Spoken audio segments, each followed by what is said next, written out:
once and you'll never be the same. There, Uri and Tyler, and they're here to entertain. It's the Bantam Boys podcast with Uri and Tyler. Yeah.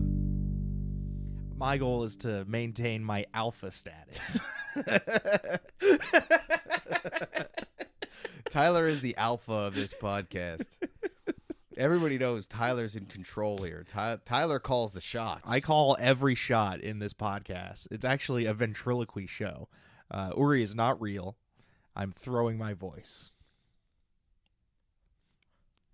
Yummy, yummy dicks.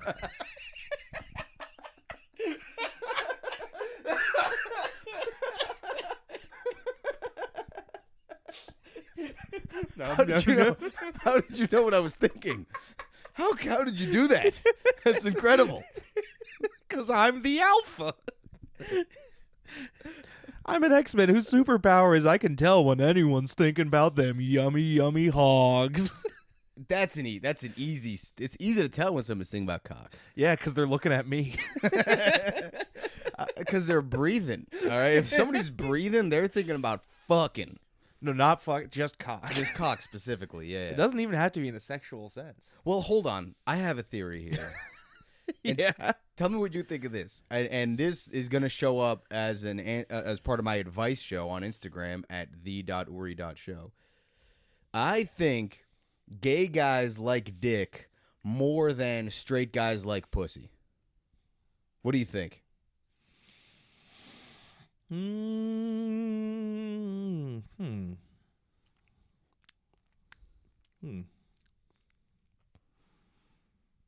Maybe. I mean, yeah, maybe. Who knows? I'm glad we waited for that. I'm glad we built up that much tension for you to hit us with the least helpful, least drives the conversation forward. You said to spend more time in the pocket, and here I am, deep in the pocket. Well, I'll put it like this: like when you want to get a nude from a girl, when a straight guy gets a nude from a lady, a nude photo, you don't want like a straight pussy shot. That's not it. That's not what's going on. You want to see the body, the ass, the tits. But on Grindr, you send a dick pic, and that's good. That's like, oh, this is good content. A hard cock on its own, disembodied, floating through the ether into my ass. They like it. But do straight men like cock more than straight men like their own cocks very much? Do gay men like dick more than straight men like boobs? That's a hilarious question. That's a great question. That seems to be a better comparison. Yeah. I'm gonna put that in my answer. Because as soon as you mention like pictures, that's a whole different ballgame. Yeah, that's actually a good comparison. I would say gay guys like dick as much as straight guys like tits and ass. That's a very good comparison. Totally. Welcome to the show, everybody. This is you want to introduce us? You introduce us. Yeah, this is Uri Shatil in the Alpha. Welcome. That would be a great name for this show. We should have called the show Uri and the Alpha. Uri and the Alpha. That would have been hilarious. I didn't even know we were starting to record. I'm gonna get a T-shirt that just says beta male on it. That'll be hilarious. No. If I was wearing a beta male, that could be our first piece of merch. No, but we are the Bantam Boys, and we are sponsored by Hustle Milk. Hustle Milk, the only milk that'll get you going where you need. It's a great slogan. Next recording session, we're going to drink Hustle Milk on the podcast. We're going to mix a Yoo-Hoo chocolate milk drink. It's a chocolate drink. It's not a chocolate milk. Well, the FDA is very clear about that. In fact, it might be a chocolatey beverage. I think you're right. I think it's officially called chocolate beverage. But I will the official current recipe for the prototype of Hustle Milk is a Yoo-Hoo chocolate milk and a 5-hour energy. We're gonna mix those together. Oh yeah, and we're gonna drink that, and we're gonna see how it is. Should we do a series? We'll do like a flight of them. A flight of Hustle Milks. Well, we want to get first. We want to do the baseline, which is just the Yoo-Hoos and the 5-hour energies. But we want to figure out the mixture. Is it just 1-to-1? One to one box? One of the glass bottles to one shot. Then instead of that, the flight then has to be one is that. Then the next we get a Nesquik. Yep. And a Red Bull, and we just try every. Ugh. You don't knock it until you've had the flight. For some reason, that sounds grosser than a Yoo-hoo. First rule of enjoying a Hustle Milk flight.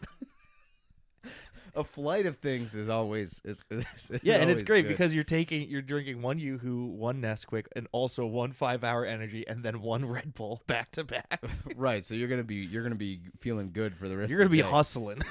You're gonna hustle your way right down to the ER. You're gonna hustle your way to the toilet. I don't want to get on a one-track mind here, but jizz flight has definitely happened, right? Somebody's had a flight of different jizzes. Man, I didn't go to your Thanksgiving. I don't know. I don't know what you do. What do we serve? Happy Thanksgiving, by the way. Happy Thanksgiving. What did you cook for Thanksgiving? Oh, dude, I did this great thing where I didn't cook anything. But did you help out, setting the table? I do the cleaning. Okay, that's fine. That's my skill. Was there good food there? There was good food. Can I tell you what happened at my Thanksgiving? I don't like the tone you use, but go right ahead. Well, okay. What are you starting to unbutton your sweater? I'm getting a little nervous if somebody in my family actually listens to this, but somebody else who is not like a relative, they're a new person, new addition to the group, who I like very, very much. If you're listening, I really like you. Big fan. I made mac and cheese. Okay. I make mac and cheese every year. I've gotten pretty good at it. It's a Mornay sauce. I use 4 kinds of cheese, a little garlic powder. I made a really good mac and cheese. Somebody else made like a trough of mac and cheese. It was chicken broccoli Alfredo, but it was mac and cheese. Oh, yeah. And it was, and like, I mean, like when I say it was the biggest dish. It was bigger than the bird. Oh, yeah. It was a huge container, and this person actually wasn't even in attendance. I like them a lot. They just dropped off. They just dropped it off because they had their own Thanksgiving, and my idiot brother didn't tell this person, oh, by the way, Uri makes mac and cheese. He was like, you made mac and cheese? This is like my 8th year in a row making the mac and cheese. Is this not new? We might have to cut that out. That might be our first edit. It was both unentertaining and could get me in a lot of trouble with my family. If we did cut that bit out and we need to cut back in right before I started talking now, I would like to just sit in that knowledge that the first thing we had to cut out was a mac and cheese base. Mac and cheese dispute. of all the like borderline things we may spout. We had too much mac and cheese. No. I will gladly call my brother an idiot on the air. By the way, he's actually one of the people who might listen to this. So, Don, if you're listening, I love you. And I also I'm still not saying what relation it was, the person who brought this other mac and cheese. I love that person as well. Big fan. I want to make that clear. Big fan. Big fan. But I like you. You made too much mac and cheese. I got really. I'll turn this on myself. I got real pissy about the mac and cheese thing. The more you're saying this, like, oh, how dare! I'm like, this person's fine. Yeah, this person was very generous and cooked for us, and I was really, really pissy about my little stupid dish getting upstaged by like a ziti Alfredo instead of like, because I was so hard. I just really, really want compliments on the dish. Yeah, that's all I ever want is compliments on the dish, and I don't get enough of them. Well, as far as I can tell, your mac and cheese was the second best at Thanksgiving. Oh, you have no idea how much that hurt. That hurts so much. We're the Bantam Boys, everybody. And we're here to say. And we profile niche sports. We look at different weird little sports every week. Sports that aren't very widely played in the United States. So, yeah, a word on this. Not all the sports we're going to cover are really niche sports. Like, we're going to talk about cricket at one point. Sure. Which is niche in the U.S., but it's the second most popular sport on the planet after soccer. So this week, we're talking about a global sport that's not really that popular in the U.S., polo. Yes. Polo on horses. Horseback. Yeah. And What do you think of polo? First glances. Before going into the research, my first impression is that polo is the ultimate sport for the upper echelons of society, for the privileged. It's basically like the sport of royalty, because even golf, is a high class sport. And it's high class because you need all this land that needs to be manicured. It's just really, really expensive to maintain the facilities. Then you have these expensive clubs, and you got to take a whole day off of work. So working class people historically have not had that much access to golf. Nowadays there is some, but polo, it's like you need a horse. A horse is more, and you need to know how to ride a horse. And that is crucial. That is crucial. You know what? I need to make a note of that for a future segment. Not to jump ahead, but if we're pitching new rules, I think every team should have one player that doesn't know how to ride a horse. one dumb player. That's pretty good. No, he's smart. He's real smart. He just doesn't know how to ride a horse. You could throw me on there. This is so. But besides that, it looks to me basically it's like soccer on horseback. Yeah, or more like field hockey. More like field hockey than soccer? Oh, yeah, because you're hitting it with a mallet. Yeah, but field hockey is just soccer with a stick. How dare you? So, hockey is a very specific, different sport than soccer. There are entirely different ways of putting balls into a net. Have you played field hockey? I think you've been like a gym class. You seem to be really into field hockey. I just like hockey-based sports, and this is a hockey-based sport. It is. It's. You could say, yeah. I could see. You know what? I take it back. Comparison valid. Valid. I was looking up when the British first came into contact with it, they called it hockey on ponies. No, really? Yeah. Field hockey already existed at that point? Yeah. That is interesting. That is one thing I found, that they call it a polo pony, even though it is a full-size horse. Yeah. It's a thoroughbred horse. It's not a pony at all. And so this is also, I found interesting. Yeah. Is that polo originated in the Persian Empire. Yes. And so it was played in Pakistan and India. And when the British colonized Pakistan and India, they brought polo back to England. Oh, yeah. That surprised me. Yeah, well, it makes sense when you think of sort of I don't know if I want to say steeps, but just, it was a cavalry sport. It was a sport played by members of the cavalry of ancient armies, because you're riding horses and you need to be able to train, and that has that motion of attacking someone on horseback. When you say steeps, do you mean steps? The steppes of Asia? I prefer to call them steeps. Well, I just want to know what it is the same thing. The long, flat plains. You are talking about the steppes of Asia. Yeah, the steeps of Asia. Okay, I know what you're talking about. But I mean, the Mongolians didn't play polo. They just played polo with victims. They just had enough victims. At all times. They had more practice. The Mongolians were well practiced. Yeah. But yeah, no, because it's very much something of the cavalry to do.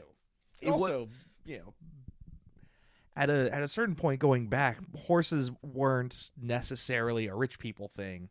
That was just people who needed to get around a farm. Yes, that's actually the other thing is there are people who, I was going to say earlier, if you know how to ride a horse as a child, if you're in the suburbs of a major city and you know how to ride a horse as a kid, you're probably very wealthy. If you grew up on a farm and you know how to ride a horse, then that's probably not an indicator of class. That's just the family business of agriculture. Although I don't know if modern farmers really ride horses that much, but I think there's some of that. Yeah. They're better for rough terrain and going up and down than Jeeps. Oh, is that a fact? Yeah. Dude, it would be so cool to ride a horse. Have you ever ridden a horse? I have ridden a horse. How was it? It was fine. I don't know what you want. You sit on a giant thing, and it's not happy you're up there. Well, it's not happy you're up there. Yeah. Oh, no. No, you gotta get on the horse, and it's your then high school girlfriend's horse, and it's the horse is just like, this isn't gonna go well for you, man. What part of the world was this? This is Memphis. Memphis, Tennessee. You dated Yeah. a horse girl? I did. Was this the farming version or the rich version? This might have been more of the rich version. Yeah, that's okay. I'm not surprised. Well, that's interesting. We're talking about polo, and you dated a horse girl. We need to get into this. Well, then she didn't do polo. It's separate things when you're leaping over the little the poles. Did you do equestrian sports? Yeah, she did the horse riding around in a circle. But that's, I don't know, it feels different. It's like saying, oh, did you run track? Well, that's basically soccer. Well, no. It's more like saying... No, what? What do you mean no? That's exactly what this is. No, it's more like saying, oh, you did the javelin? My other friend ran the 100-meter dash. That's a related sport. Those are track and field events. Polo and whatever that is, dressage or whatever, they're both equestrian it's sports. Called jumping. Jumping? Yeah. Horse jumping? Jump. Is that different than dressage? Yes. See, dressage is the flat land where the horse, you kind of like dance. You kind of it's horse grinding. It is. Yeah. Oh yeah. That's how Mitt Romney's horse made the Olympics. Mitt Romney's horse was in the Olympics. Well, a horse he had money in. I don't know if he didn't ride it. It was just a horse he owned. That's interesting because I would figure Mormons are anti-gambling. So owning part of a horse to me is like I would expect that from like a Boston politician. Yeah, I'm not gonna lie. This is a dressage horse. People were not gambling on dressage. That'd be hilarious. That'd be hilarious. Are people going out and gambling on this? No, it's a horse dancing. Dude, wouldn't it be hilarious if you went to the horse track and with all the dirt bags, just betting on races, wearing weird hats, and then in the middle they did a dressage competition. A dressage round. A little guy came out and started dancing in front of all these drunk degenerates. I like the way you phrase it, where it was just a little guy. Not that he's on a horse, but just one guy shows up and he starts dancing, and everyone's putting money down, like chanting at him, like "Go, go." Here's a sport: human dressage. How about that? Yeah, it's called gymnastics. Yes, it is. You're right. I'm gonna rebrand it. Let's rebrand. I don't think you should rebrand any sport to just be like, yeah, this is human horse running. yeah. We rebrand the 100-meter dash as a human horse race, a biped horse race, a bipedal horse race. But my point is, yeah, there is a class of sports called equestrian sports. Yeah, that includes dressage, jumping, polo, and I think horse racing, but horse racing is sort of in its own category because it's less about the athlete and more about the horse. You just gave me this whole hullabaloo about how no, they're part of the same category. Horse racing though, that's jumping and polo 100% are in the same. They wear the same stupid helmet. I think they also wear that helmet when they're racing. No, they wear a jockey helmet. Describe the differences between the helmets. No face mask. I think when they're jumping, they don't wear a face mask either. Yeah. So it is a different helmet. But they wear just very tiny helmets, if any. Did you watch any polo? Did I watch any? I've never watched any polo. Not even what? Like online? Yeah. I was watching some online. Yeah, I thought you meant just to like hang out at the polo grounds. So interestingly enough, I talked to my wife, who will remain unnamed, and she has been to a polo match. Ah. She went to a polo match. A friend of hers, and this is hilarious. You think we're talking about horse girls and stuff and privilege? A friend of hers did polo and fencing. Ooh. Which is both the most privileged pair of sports and also the most outdated warfare training sports you can imagine.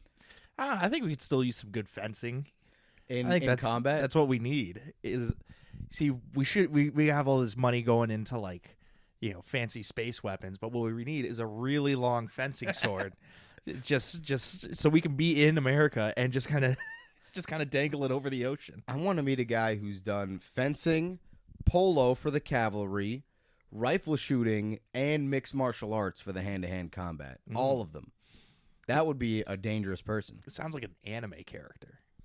This is Goku. Goku. Goku did all that stuff. He was famous for his horseback riding. That's the only anime character I know. It's the only you need to learn more anime characters. Who's Avatar? Who's Avatar? Yeah, the kid with the arrow on his head. What's his name? Aang. Avatar is not an anime.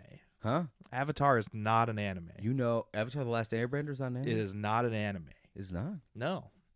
It's What? American. Does that makes it not an anime? What? Yeah. But all the characters are Asian. There are Asian people in America. It also doesn't take place in America, but it's an American-made show. That can't be an anime?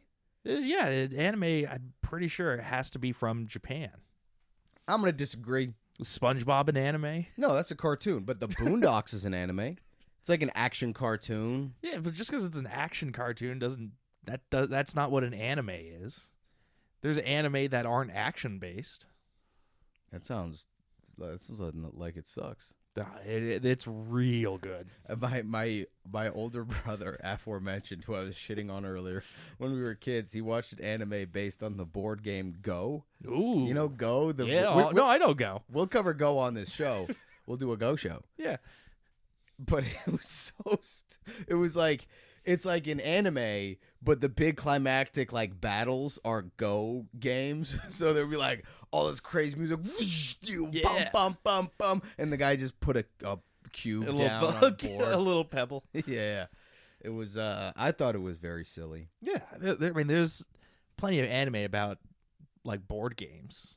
There's plenty of those. Oh yeah, like Jumanji, Pokemon. That's not a board game. Yeah, it is. The trading card game. Yu-Gi-Oh, where they actually just play Yu-Gi-Oh in the game. That's true. Those aren't board games. Those are card games. But there are plenty of anime about card games. You're right. Card games are board games. All the cards are little boards. You know what? I concede. I don't know why I'm being a dick right now. I don't know. There's definitely been a time you're like, oh, you want to come to my apartment and play board games? Then you brought out Dominion, and you never. Those are cards. You're correct. You're correct. All right, let's get back to Polo. Yeah, let's get back to Polo. Let's do a segment. How about a segment? Let's do a segment. How about player profiles? Did you profile a player in Polo? I did. I profiled Joseph Ford Scherer, Lieutenant Joseph Ford Scherer. All right, sick. Let's learn about. Yeah, he was the British father of polo. Okay, what year?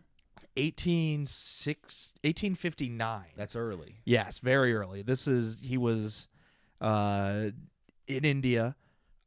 For very cool and good reasons, I'm sure, as a British lieutenant. Do you know what branch of the was he like a cavalry guy? He was cavalry. He was cavalry. Bring in the cavalry, of course. Well, and he was in. Did I write down the? My handwriting is very bad, but I appreciate you taking notes. Oh, I gave it a shot. Yeah. For those just listening, Tyler has a piece of notes on a piece of printer paper cut in half. It looks like it's drawing paper. It's drawing paper that he shoddily cut out with scissors. But shoddily cut out. This is a perfect rectangle. Huh? No, come on now. I can see how uneven this is. Look, compare it to mine. Yeah. Oh, look, I can see the. All right, so he actually, I do stand corrected. He actually ripped it along a perforation. And you're looking at the wrong side. Oh, that's coming later. It was a Silchar Kengjai, which was the first club. Say that again. Silchar Kengjai? That's an area of India, I believe. A region of India. That was the name of the club. It was the first polo club in the world. Good attempt on the pronunciation, by the way. I gave it a shot. Thank you for trying. You did it not racistly. I appreciate that. Why did you think I would? Well, you can go way off the rails trying to pronounce things right, and you end up in the doghouse. Dogs, by the way, can't play polo. Not with that attitude. There's no Airbud rule for polo. All right, when you come in riding a dog. I was gonna say, when you're talking about dogs playing polo, are you talking about you riding a dog, or the dog is on the horse? I'm talking about a dog riding a horse. Actually, that's sick. I think that would be awesome, having dogs on the horses. Maybe that'll be our variant of the game. We could take it down to the Wonderland dog track. In Revere, Massachusetts. Very, very specific reference. Very, very classy place, the Wonderland Dog Track. Yeah, but he kind of found people playing the sport, and he's like, this is cool. And then he got a bunch of British tea plantation owners who he's like, hey, I bet we could steal 1,800 years of culture and just make this sport ours. And so they founded the first polo club. This is interesting because there was some cultural exchange here where the British got into polo, and they're not even close to the best at it now. No, but they also but India and Pakistan got wicked into cricket, and now they're the best at cricket. That I find very interesting. There was a bit of an exchange there because listen, when it comes to stealing culture, if I may, I'm for it. No, I'm kidding. But there's some things that are clearly wrong. Taking all the artifacts from Egypt and showing them at the Royal Museum of London, bad. We can all agree. But when it comes to just sharing each other's sports and games and food, that seems pretty chill. Yeah, I'm down with sharing cultures and everything. Yeah. I was just reading the article. They're like, this is the first polo club ever created. I'm like, oh yeah. They waited. It was 1,800 years of people playing polo, and then a British guy was the first one to be like, what if we made this a club? Yeah, they just started it in the way they do things, which is a club. But I mean, that is kind of polo club is sort of an Anglo-Indian kind of fusion thing. Yeah. That's neat. That's neat. So was he good at polo? He was okay. I think at that point he was the best British person at polo. That makes sense. Since he was the first British person to play polo. Yeah. Well, that's neat. What's his name one more time? That is Lieutenant Joseph Ford Scherer. Nice. All right, I got a player profile. I actually got two. Okay. So the first guy, so in polo, there's a handicapping system. If you're a novice, your handicap is -2, and the best players in the world, the maximum handicap is 10. A 10-goal handicap, they call it. Not all the pros are 10-goal handicaps. There's like a dozen or so people in the world active who are 10-goal handicaps. Right. So there was the first guy I looked at was this guy named Ignacio Nacho Figueras. I can't read my own handwriting either. But I looked into this guy. They called him the David Beckham of polo, and saying, he's the most famous polo player in the world. He's a 6-goal handicap. He's not even like that good for a pro. Yeah, he's Argentinian. He's the David Beckham of polo. You know what makes him the most famous? He dated one of the Spice Girls. Close. He's really hot. He's very, very handsome, and so he's a model and a celebrity. Even though he was okay at polo, he was from Argentina, which is the best country at polo. He kind of has a mile. He has a Kornikova effect going on. Anna Kournikova, yeah, she was like not that good, but she was hotter than the other tennis players. She was still good. I'm thinking of Maria Sharapova, who was no, they were both good, but they weren't like Williams sisters level good. They were just Sharapova was. Kournikova was very good. Won some doubles championships, but just never. Did she win a major? She never won she won a doubles major, but not a singles. Not a singles major. She made some finals. It was just that her popularity outpaced her talent. Sure. Which is not that she wasn't good at tennis. It was just that she was more famous in general. There's plenty of athletes like that. I did find it kind of novel. I don't see a lot of male like John Daly. John Daly? You know John Daly? No, I don't. Oh, he's the best. He's a good to great golfer, and you know how an Arnold Palmer is half iced tea and half lemonade? Sure. So a John Daly is vodka. Just vodka. Yes. So he's a fun guy. Oh, he is a hilarious man. Oh, okay, that's fun. It's just watching a guy having a great time. Yeah. I mean, there's certainly some athletes who just with like personality or whatever, get bigger. That happens, I think, in the mainstream sports as well. I mean, Charles Barkley never won an NBA championship. Yeah, but he was filthy. Yeah, he was great, but didn't have that ring. Yeah, he didn't get a ring. I mean, there's a few players that and we'll get into this in the next episode. I got a player who was really, really good but never won a championship. Ooh, okay. But that's a little tease. That's a tease. But the player I really wanted to profile was Hope Arellano. And I believe that I'm pronouncing that right because she's American. Hope Arellano is the only active woman who's a 10-goal handicap. Okay. I think the youngest player to get to a 10-goal handicap. She's 20 years old. Right. Started playing polo at 11 and comes from a whole polo family. So good things coming for American polo, and big shout out to Hope Arellano. And she is famous because of her polo playing specifically. She's not as hot as the other guy. The guy's hotter. All right. I believe you. Yeah. I want it to be made clear I'm fair and balanced when it comes to... Because as we established, gay guys love dick more than straight guys love pussy. Gay guys love dick like straight guys love tits and ass. But more than anything, they both love polo handicap scores. Which is why we're all about hope. Don't even shoot me a text message if you're not at least a 9 handicap in polo. I'm single, but I'm waiting for someone who's really good at polo. That's on Tyler's Hinge profile. Sometimes I just hang out at the polo fields, and I'm just trying to pick up the polo players. I'm out there wearing a saddle. You letting them ride you around? I'm letting them ride me around. Tyler's Hinge profile says, "What do you call girls with a polo handicap of less than 9 goals?" Friends. That's what you call them. I thought you were going to say, what do you call someone with less than 9 handicap in polo? You don't call them. You don't call them. That's pretty good. Yeah. That's pretty good. Is that also a meme on dating apps? It might be. What do you call guys who are less than 6 feet? Friends. That's out there. I'm less than 6. Are you less than 6? You're 5'11"? Oh, dude, I'm like 7 foot. I'm talking about height. Oh, yes, I am 5'11". Nice, dude.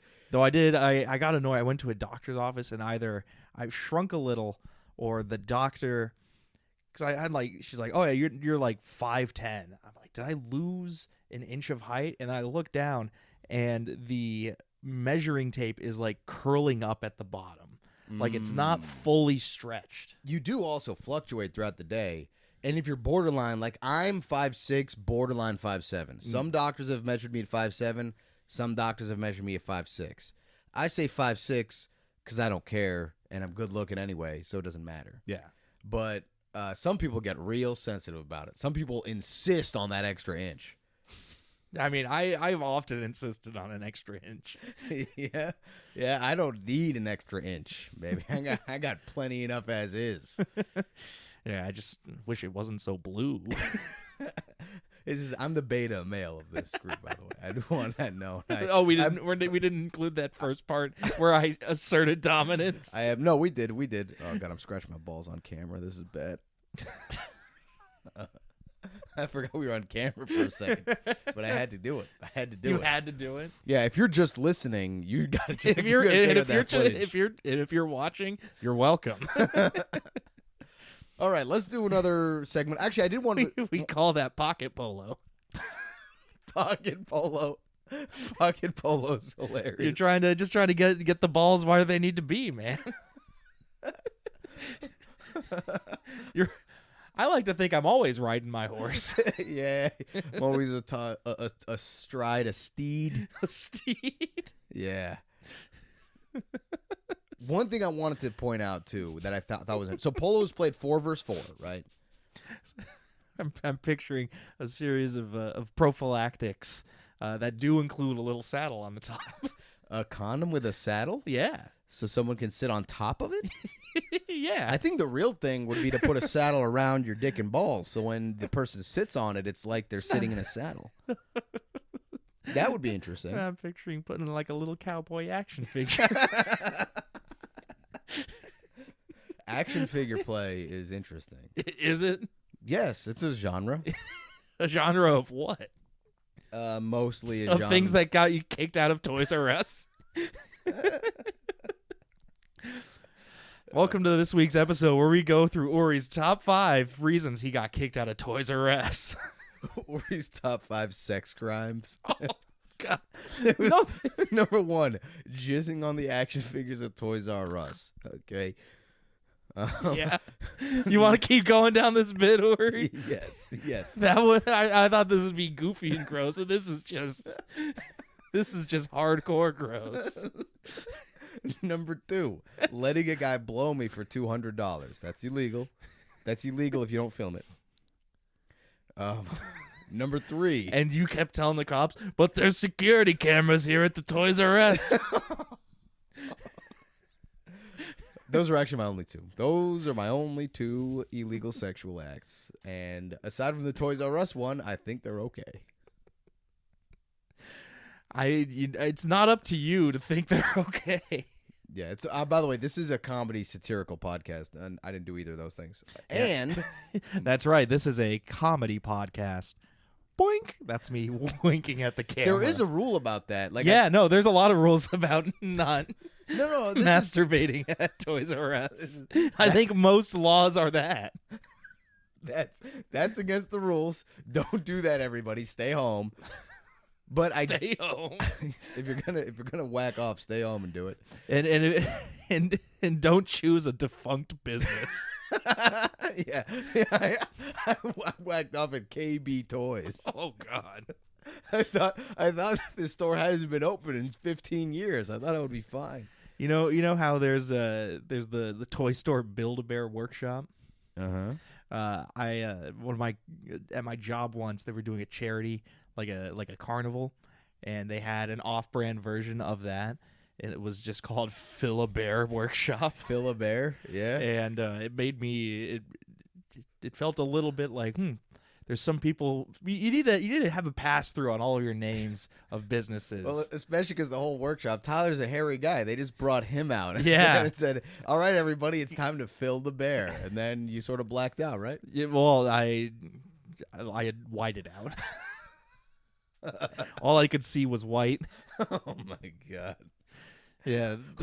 You know what? For an episode ostensibly about polo, we've talked a lot about jizz. And remarkably, we haven't mentioned horsecock once. I wrote down in my notes not to. And I'm frankly furious that you're making me break my one goal. That's actually my variation. This is our next segment, variations. Okay, yeah. So my variation of polo, it's polo, but before you ride the horse, you put the horse on its back. And then you play polo like that. What do you mean? Well, you put the horse on its back, you mount it, and then you start riding and then you around. Start trying to push it like you're a snowplow. Yes, it's a really slow game. Yeah, of course. No, my actual variation, I call it water polo. Yeah. And everybody's riding a seahorse. A seahorse? Yeah. Only one seahorse? One seahorse per person. That was cute, right? It was that was cute. Cuter. Why did you? That was cute, right? Did I do good? Because the horse cock thing was really vulgar. Oh, was it? It wasn't vulgar before. When you're like, the first reason I got kicked out of Toys R Us, I was irrigating. I was irrigating the action figures. Oh my God, that's irrigating. Oh, that is. It's a good word. It's a great word. It's a great word. Do not use it. No. Oh my Lord. I'm about to irrigate. Oh God, that's disgusting. Okay, what's your variation? My variation? So I kind of jumped the gun earlier with my idea of each team, it's 4-on-4, but one of the players doesn't know how to ride a horse. Okay, so what happens? We just see how it goes. So that person, they get bucked off the horse after 2 seconds probably, yeah. And then do you wait for them to get back on top? No, they have to get on in live gameplay. Okay. So part of the fun is watching them try to chase down a horse. It's basically 3-on-3 polo. 3-on-3 polo with two people having a bad time. Two are just chasing a horse around.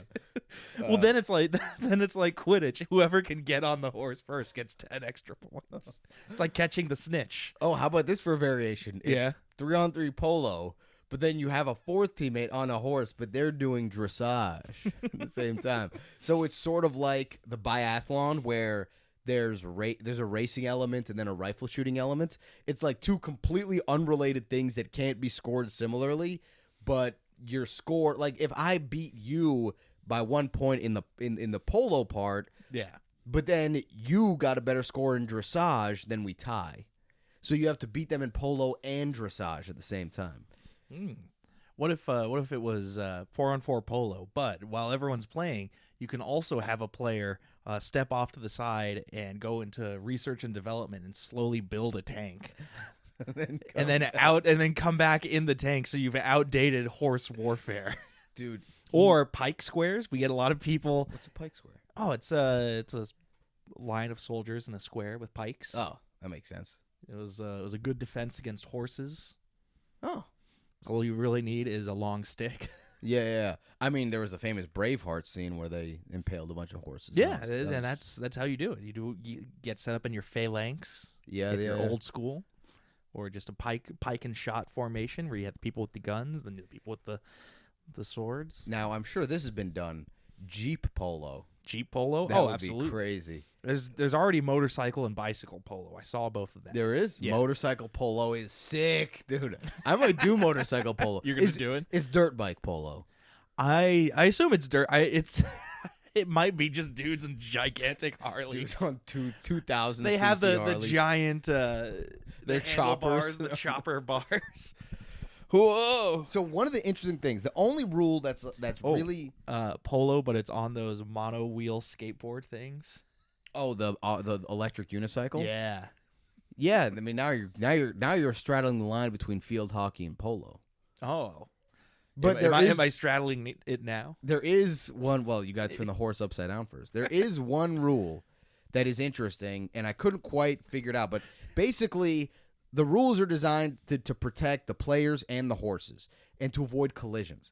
So the ball of travel, the path of travel of the ball, yes. right? If it's going in a direction, they call that the line of the ball, I think, right? Yes. And line of ball. And you're not allowed to cross that line with your horse, basically. So wherever the ball is going, if you're on the right or left side, you have to stay on that side until the ball changes direction. Yeah. And then you're still not allowed. So that's a big part of the tactics of it. Yeah. Which I found interesting. Oh, yeah. You have to attack it from certain angles and just be on the right side. It's good stuff. It is interesting, and it's played on a huge field. And my wife actually said that when she went to the game, between quarters, all the spectators went out into the field and stomped the divots back into the ground. I think that's something that we should have in every sport. I think instead of a Zamboni, we should have the entire just the fans, just the drunken fans at Madison Square Garden come out puking on the ice, so that it freezes over in a perfectly oh my sheen. God, puke hockey? That's bad. That's bad, and it's definitely been done. Did you read at all about arena? Yes, there's also arena polo, which is hilarious. You see, which does seem like the thing I would come up with as a bit, because it was like, all right, so regular polo is what, 10 acres was the field, something like that. It's 600 by like one. It's basically it's 6 soccer fields. Basically. 6 soccer fields, yeah. So it's a ginormous field, and they're like, what if we did 300 feet by 150 feet indoors? Arena football style. Dude, every sport should have an arena variant for sure. I got bad news for you, Ori. Most sports are the arena variant. No, but most of them are in the arena. That's fair. But like there's a sport called futsal, which is basically arena soccer. Oh yeah. That's a fun sport. Yeah, just teeny tiny soccer. Yeah, it's like in a gym and you can like use the wall and stuff. It's cool. There's arena football, which is hilarious. I think we should make a version of polo where, you know, that there's those monkeys, they train how to ride dogs like horses. Yeah, no, I've never heard of this. It sounds amazing. You've never heard of this? No, yeah, this monkey sounds riding great. a dog. We just get that going, and we teach the monkeys how to play polo.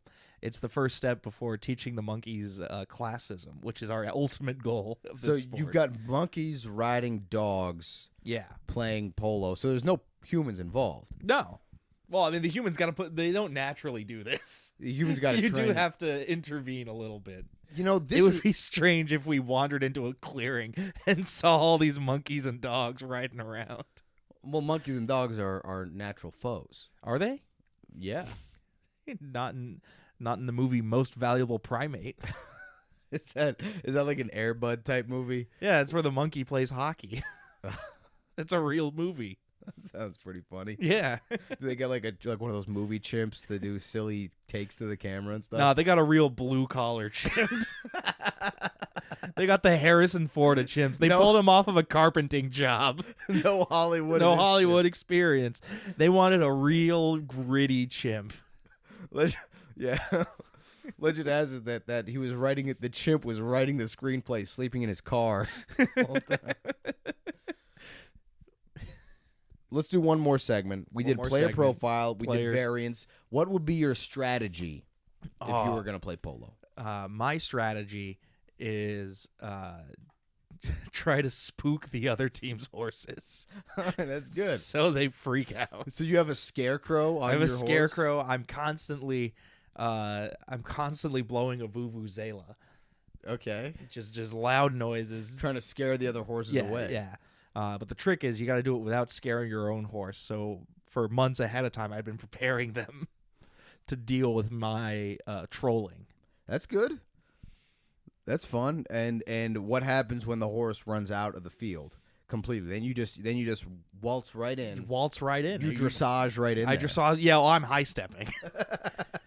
I'm gonna be the Chad Ochocinco of the polo world. People are gonna hate me for my showboating, but they can't deny how good I am. Can't deny the talent. I'm gonna have a 12 handicap. They're gonna make me score 15 goals before any of my goals count. Did you figure out what the handicapping system means? I assumed it is that you have to score that many goals and then keep scoring to start counting. But they say that the best player in your team is actually like the midfielder. The 3 position is supposed to be the best player in the team, and then but positions 1 and 2 do all the scoring. It might be that they were so good at scoring that they have such a high handicap. You keep them at the midfield so that they are then facilitating. So they're not working down their own handicap. They're passing it to players who have low handicap, and they score. Maybe it's got to do with the total handicap of your team. So if your total team's handicap is a 30 and you're playing against a team who's like a 28, then you have to beat them by 2 goals for it to count. What if it's they make your mallet really short? So your mallet is like 10 lengths long. They have some arcane measurement that's 10. They have a lot of weird words. A quarter is called a chucker. I don't think you're allowed to say that anymore. Chucker? You're a chucker. That does sound like something in like a drama about a lumberjacking community.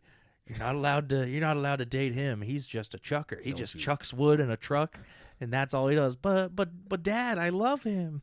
How you dare call me a chucker? How you dare come from town down us and then come on our wood chopping lifestyle? I've been playing polo for 40 years. My family's been playing polo since this was just a territory. This is also our rendition of the movie Fences.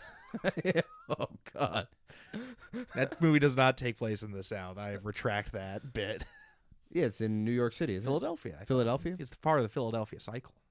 Oh, well, that's interesting. I could be wrong. I'm not going to lie.